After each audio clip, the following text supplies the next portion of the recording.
Bapak sekalian kaum muslimin dan muslimat sedang termasuk subuh. Alhamdulillah. Alhamdulillah di subuh yang mulia ini kita kembali bisa menunaikan sholat subuh secara berjamaah.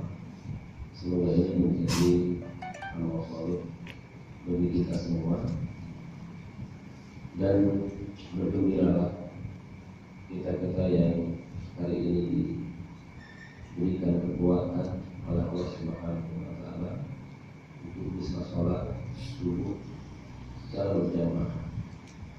Sholat subuh sebagaimana yang kita pahami adalah sholat di mana para malaikat yang mengawasi kita bergantian di waktu subuh dan di waktu asar. Sebagaimana disebutkan dalam hadis dari Abu Hurairah radhiyallahu anhu, Bukhari meriwayatkan hadis ini. Rasul bersabda, "Yata'aqabuna fikum malaikatu bil-laili wa malaikatu bil-nahar." Malaikat-malaikat saling bergantian menjaga kamu di waktu siang dan di waktu malam. Wa yastami'una di sholatil 'ashri wa sholatil fajr. Dan mereka bertemu di sholat asar dan sholat subuh, sholat fajar. Kemudian mereka pun malaikat siang yang bertugas dari waktu subuh sampai dari waktu asar digantikan oleh malaikat malam yang menjaga kita dari waktu asar sampai tibanya waktu subuh. Malaikat-malaikat ini memberikan laporan kepada Allah Subhanahu wa Ta'ala. Dalam hadis tersebut disebutkan Allah bertanya kepada para malaikat ini, bagaimana keadaan hambaku di saat kamu tinggalkan?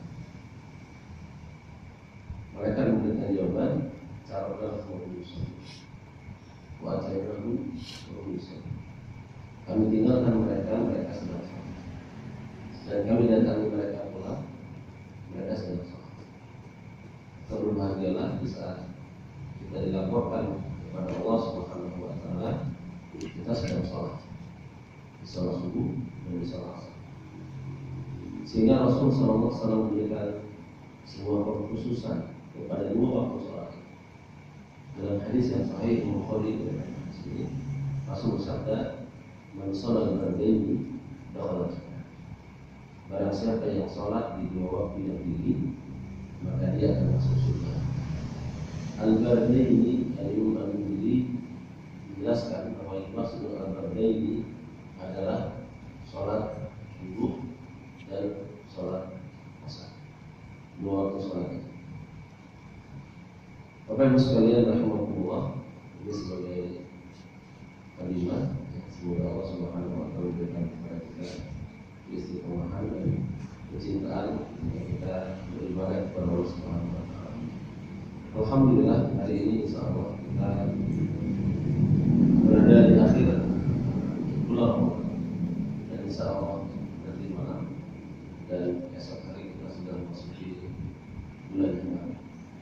Insyaallah tidak banyak yang ingin saya sampaikan sebagai nasihat buat saya pribadi, bahwa perjalanan kita adalah perjalanan kematian dan sangat melelahkan, sebagaimana yang sering kita sampaikan.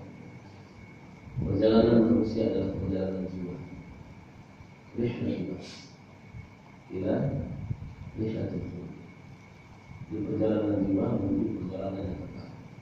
Imma fil jannah wa imma fil jannah. Baik itu berada di dalam jannah maupun berada di dalam jahim. Dua-duanya kekal. Nah, karenanya hendaknya masing-masing kita memperhatikan jiwa kita masing-masing. Karena hakikatnya perjalanan hidup kita di dunia, meski yang secara lahir raga yang menjalaninya, sebenarnya adalah jiwa kita yang menjalaninya. Itu tentang hal ini Ustaz sudah menjelaskan anak. Sudah jadi saya tidak perlu ulang. Di anak sebagaimana yang Allah, karena kenapa saya katakan, karena ada yang Islam disebut dengan sahabat ini. Ini nafas. Kenapa nafas? Mereka-mereka yang selamat perjalanan nafasnya di dunia, sehingga nafasnya, nafsul, jiwanya senantiasa menjadi jiwa yang mutmain. Allah Subhanahu wa Ta'ala akan memanggil dan memasukkan untuk diri ibadi wa